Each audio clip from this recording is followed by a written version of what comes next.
Hello there, welcome back to Ireland. Last time, well, we did a couple of things. First of all, we formed Ireland. We also declared war on Huron with, the goal of trying to annex said nation. First of all, because that will allow me to more or less securely block off the British, at least make an attempt to block them off. We'll have to see how it actually turns out.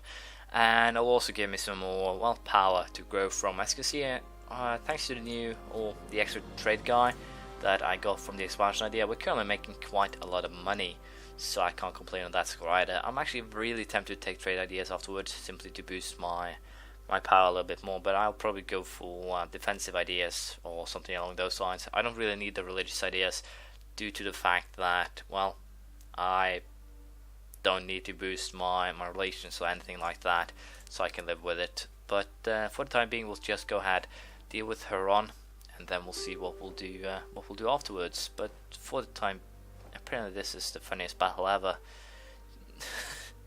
I have no idea why that actually happens, but it's always fun to just see the ridiculous results, I guess you could call it, that end up as a result from those things. But for now, I'll try and get rid of that army, and we'll see if that will allow me to. Well, this is a good event as well. Colonial expansion, political and economic pressure at home has made way for a certain increase in the number of people looking for a better life in the rich and uncharted lands. So we'll expand our colonial borders, get 200 people for 30 ducats, and that is also one of the reasons why I said it's good to have some money in the bank here. But yeah, for the time being, I guess I'll do some simply sieges. And once we have annexed these guys, I'll probably call most of it, but have a couple of provinces not become cores straight away so that I can, to some extent, just go ahead and convert them, I guess is what I'm trying to say. So for the time being, just get my troops into order here, and then we'll go straight up for the annexation very soon, I guess. There we go, everything done. And let's see, will I get any? No, as you can see, I will get some aggressive expansion, mostly on just on Cherokee, so that's not a problem at all. And yes, I will take that annexation, and boom, there we go. We have actually established a presence in Canada due to that too, so that's positive. It gives some boost to my colonies, and I can now pick myself turn turn it into a city basically. Gives some boost, so we'll do that. And I'll also go ahead now and start the coring process of all of these, I think. Yeah, I actually started the coring process of all of them. So I'll just have to wait then. We'll have some religious unity issues, I guess. So until then, I'll have this army run around and protect. Once this is actually cored, then I think we'll declare war on Cherokee. But we'll sit by and see. Military Tech 13 has been reached. Trunition or Trunions. Artillery fire plus 0.4, artillery shock plus 0.10. New cannons, and we can now build a regimental camp. So all in all, we are doing progress. I'm a little bit unsure how other countries are doing in terms of military tech. We're basically around the same. Britain is still 12, but doesn't really matter. What I have to do now, however, is build some more barks because, of course, these new provinces here do pose an issue in terms of overseas. That there are more overseas provinces that needs to be dealt with, and as you can see here, the colony of Narragansett is very soon done. And I think I'll just try and continue to colonize around the coast here, and then I'll decide on what to do afterwards. But this is actually quite a good idea. Colonist travel time minus 33%. Considering how far away my colonies actually, or my capital actually are, colonists do use quite a lot of time just traveling there. So apparently the natives in the soon to be done colony do accept our presence a little bit more, I guess. So that should be fine. But even so, as I said, I'll be focusing on trying to get most of the northern coast before anyone else does. And by taking the natives, if that helps, then I will be taking them. I got off the track here, I believe. Yeah, I need to build some more barks to make sure that I actually get the money back home. But for the time being, all I will be doing is colonizing and trying to get the course up, and then we'll be converting the lands I just conquered. As you can see, admin tech 11 has been reached, which gives me spy agencies and counting houses. Well, not really that much to put into context. It's not really that great, but it helps at least. And let's see when it's next. It's at level 14, so we'll be focusing on getting there. And I'm also, as you can see here, trying to, well, explore as much of the provinces as possible, and that should give me a better way or better chances of keeping things in check here. I will definitely be moving down south and checking if anyone has colonized this area, because I will definitely be starting colonization there pretty soon myself. So that is at least a positive thing to take with me, and we'll also most likely end up declaring war on Cherokee as soon as these colonies are done, quite possibly. So, or not colonies, the cores are done. Then it's actually a real possibility that we'll be going after Cherokee straight from, or as soon as possible. Because, well, as it stands now, I can potentially also set up an extra colony, probably up here, and basically allow these colonies up here to grow on their own. But for the time being, I'll just try and see if I can find cows down here, so I can start to some extent getting my closing North America down for anyone else but myself, more or less. So we'll see how that turns out. As you can see here, the cores are almost done, and as such I'll be going straight out here and going a colonial conquest on Cherokee, and they're basically the only ones who would care, so that's not a problem either. But yeah, it will be interesting how this turns out, if they will be attacking this 3,000 man army.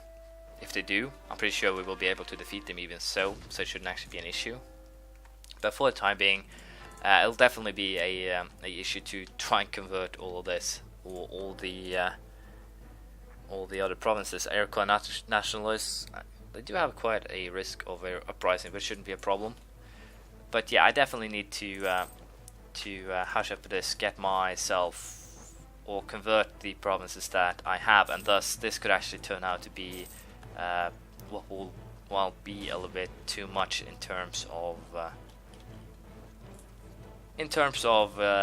well, what's it called, the religious something. It's stuck again. Religious unity. It will definitely bring it down, and thus rebels will definitely be more likely again. So I should be careful, but hopefully I can make it pay off. We'll have to see.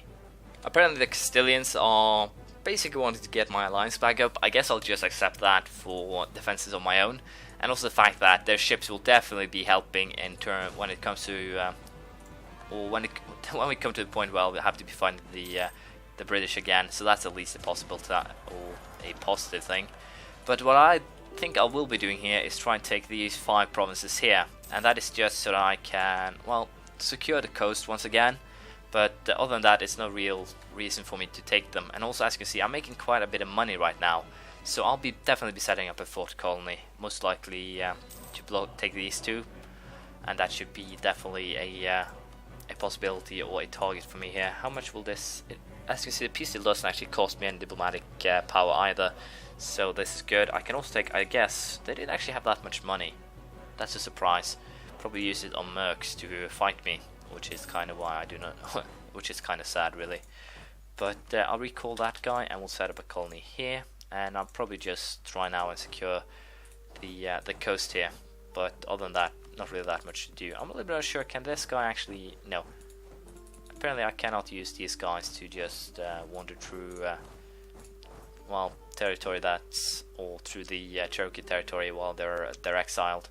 So I guess they'll have to go home first, and then we'll explore the rest of North America. Other than that, not really that much to do. Pass Pope React. I guess we'll take it.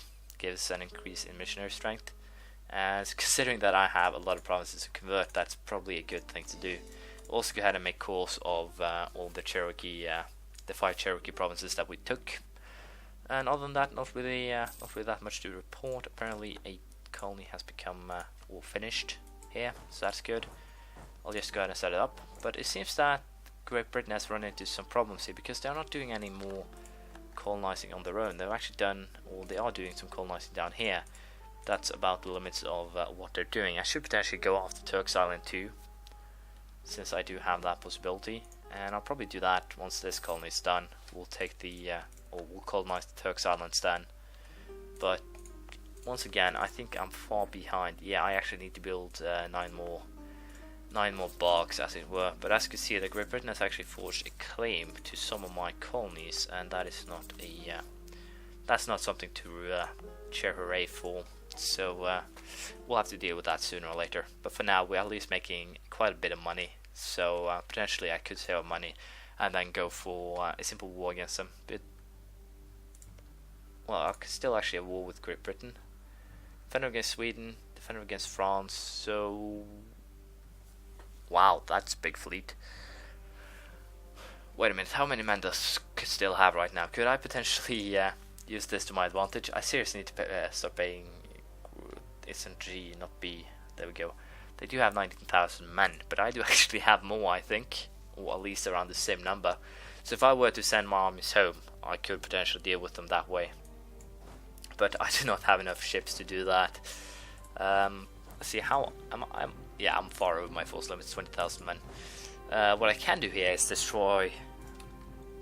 Yeah, I'm a little bit unsure what I actually want to do. But as things are standing now, the French do have troops here. The Great Britain has lost a battle. Could I potentially make an upset here? No, I cannot. The Allies are basically what's stopping me, because if not, I might actually have despawned, or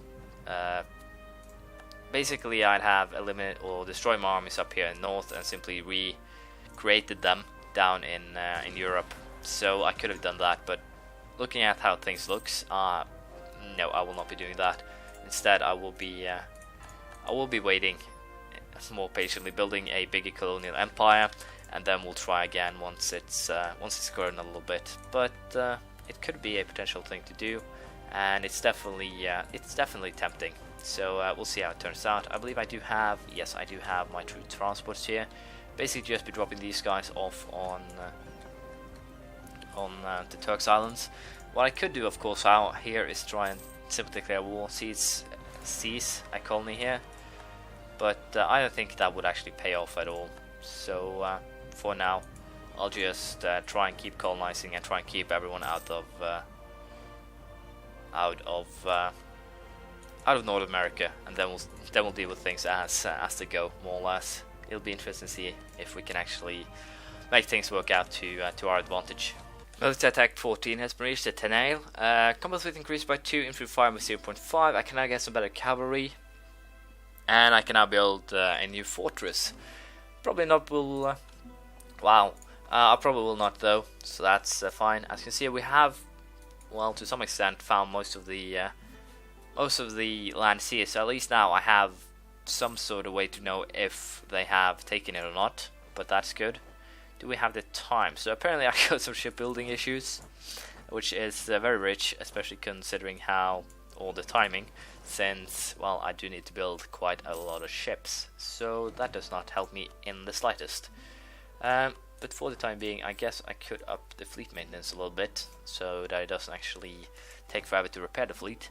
And I'll probably also aim at getting myself a military axis with these guys, so that I can actually go ahead and discover the land, and before we end up in a war with them. And that is something that will definitely happen. Missionary strength, tolerance of heretics. I do like the fact that the Protestants do hate their heretics more than their heathens, with the right modifiers. So that's actually quite interesting to see. But yeah, I'll probably end up in a war against Cherokee pretty soon. But there is a lot of provinces still to convert, so it shouldn't be. It should be a little bit noted. It's still 2 years, so I'll probably convert for about 4 of them. So if you consider it that way, I might actually have to have better chances of just waiting. But colonial conquest against the Aztecs, I'll go ahead now and discover the land. I am a diplomatic relation too much, but it should be fine even so. So for the time being, I'll be discovering the Aztec lands, and I guess once the cores are done on the Cherokee lands, we'll be declaring another war against them. But I think this is my relations +2. That's actually quite good. That means that I'm no longer over my diplomatic limit, and I can get another one as well. And also, as you can see, a shipbuilding time will be decreased on next one. Diplomatic relation, global trade power.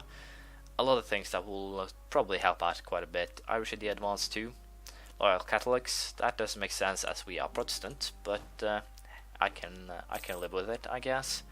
And well, not that much else to say. We will most likely just continue on the colonial streak, I guess, that we have been doing so far in the next episode, and we'll probably not do too much either. We could, of course, as I said, have taken the opportunity to try and go after Great Britain, but seeing as I do have a pretty good setup with colonies and all that right now, right here, it wouldn't make too much sense to actually try and do that, because if I had lost and got money issues and all that, then it would definitely have hit back on me a little bit harder than I would like, and thus we would be screwed. But I think I can potentially now, after 2 or 3 more colony runs, set up some extra colonies that will help quite a lot. But as you see, Great Britain has actually started or set up another colony up here, so I guess I should try and take that corner and cast back fast to simply block them off here, and then continue colonizing up the coast. But we'll see how it goes next time. Thank you for watching. Please leave a comment, praise, criticism, anything you feel like, and I'll see you around, as I said, next time. Bye.